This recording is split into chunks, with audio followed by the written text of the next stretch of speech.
যারা নামাজ কাজা করে এই সমস্ত মানুষদের হাসর হবে চারটা জাহান্নামীর সাথে। কয়টা? আওয়াজ দিয়ে বলেন কয়টা? যারা দুনিয়াতে নামাজ কাজা করে এদের হাসর হবে কয়টা কাফেরের সাথে?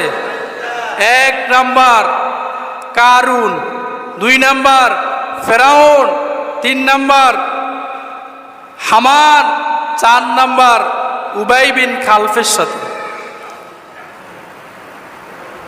আর কথা কি বোঝা যায়? যারা নিয়মিত নামাজ পড়ে না কিয়ামতের ময়দানে এদের হাসর হবে কয় ব্যক্তির সাথে? 1 নম্বরে কে? কারুন, লোকটা কি আল্লাহর ওলি? ফেরাউন, হামান, উবাই ইবনে খালফ, এই 4 ব্যক্তি জাহান্নামী। এদের সাথে কি হবে? হাসর হবে। এখন এই হাদিসের ব্যাখ্যায় আমরা যদি যাই তাহলে দেখব এই 4 ব্যক্তির সাথে কেন তাদের জাহান্নাম হবে। কারণ আছে না নাই? যে ব্যক্তি সম্পদের কারণে নামাজ কাজা করবে, তার মিল ফ্যাক্টরি অনেক বেশি, জায়গা জমি বেশি, ব্যবসা বাণিজ্য বেশি, তার কাজ বেশি, অর্থাৎ তার টাকা পয়সা সম্পদের কারণে যে ব্যক্তি নামাজ কাজা করবে সেই ব্যক্তির হাসর হবে কিয়ামতের ময়দানে কারুনের সাথে। কারণ কারুনের সম্পদ কম ছিল না বেশি ছিল? এজন্য তার হাসর হবে কার সাথে?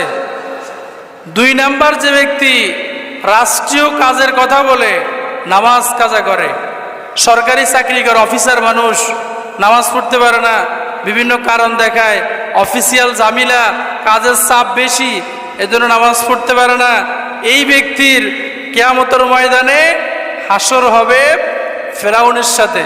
কারণ ফেরাউন ছিল মিশরের রাষ্ট্রপ্রধান, ঠিক কিনা?